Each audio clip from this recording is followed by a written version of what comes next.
Hey.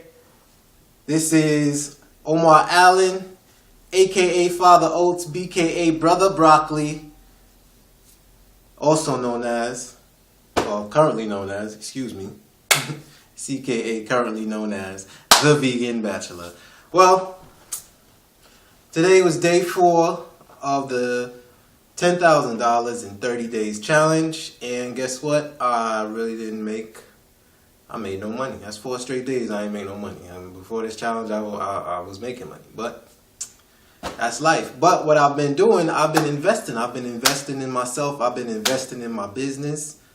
I've been cultivating myself.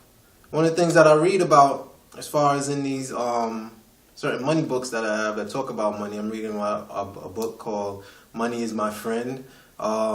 Kendall Ficklin's Rise and Grind. He talk about cultivating your character, Kendall Ficklin. This other brother talk about getting rid of the misconceptions that we have about money, that the feeling unworthiness.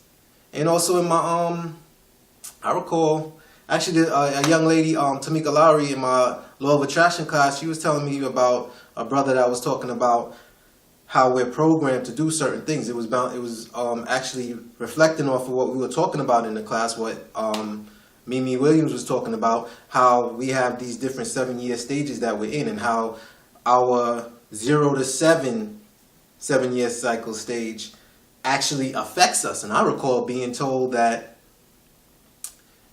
I can't have nothing because I always destroy it. And I could see where that echoes out in my life. You know, where if I get something, I lose it quickly, you know?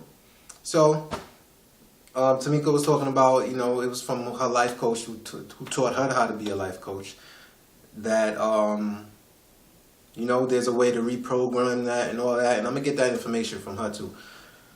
And I met an interesting brother there. This is a brother who actually, he deals with men, counseling men. Because one thing that we were talking about in our Law of Attraction class, my teacher was saying within the 7-year cycles, the 6th year of the 7-year cycles is like a year of death, where things start to change rapidly, and then you're reborn again on the 7th year. So right now I'm 34. That's the 6th year of my 5th 7-year cycle. And a lot of things are just happening. A lot of things have happened to me in the last year. I got separated from my wife. I'm separated from my children. And it hurt, man. It hurt a lot.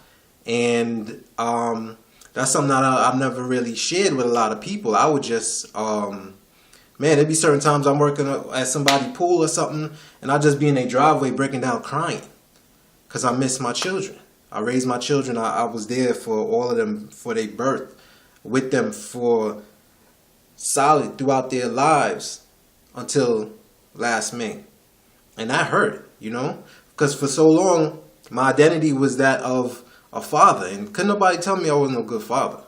I still am a good father, and if it wasn't anything else, I knew I was a good father. I homeschooled my children, looked after their health, I talked to them, I raised them up right.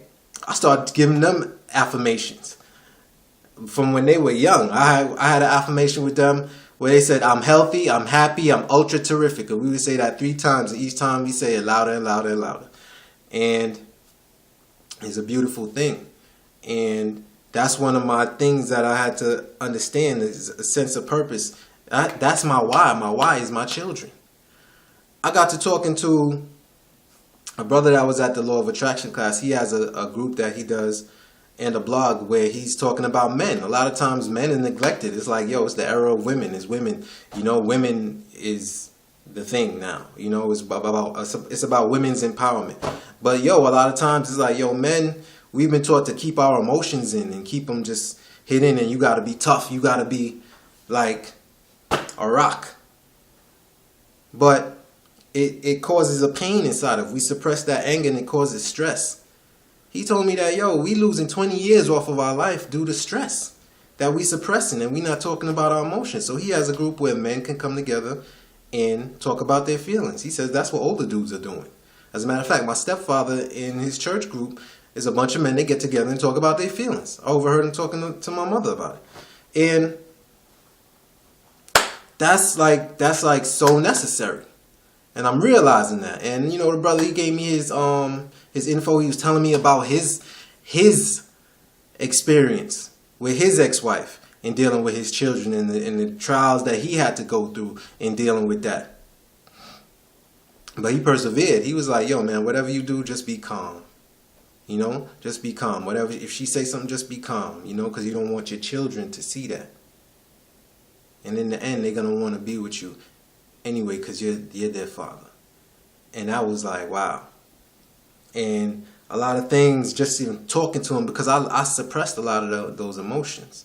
You know, I would throw myself into work. I would throw myself into women. I throw myself into going out, you know, socializing. Throw myself into a whole bunch of things just to get my mind off of it. Because I'd be here alone with my thoughts. And, you know, missing my babies. And it stirred up a lot of emotions, man. I was on my way home. I was like, man, I was like just crying, feeling. I wasn't crying, you know what I mean? I'm tough, I'm mad. It's like, you know what I mean? But I felt that way. I got this little thing up in my voice right here, up in this chakra right here. You know? It's like it's almost a blockage stopping me from crying and shit. But when I came home, I called my babies, man. I called them up. I called them. And I talked to them, and it made me feel great. It made me feel phenomenal. My daughter started telling me about how they watched a movie about prairies and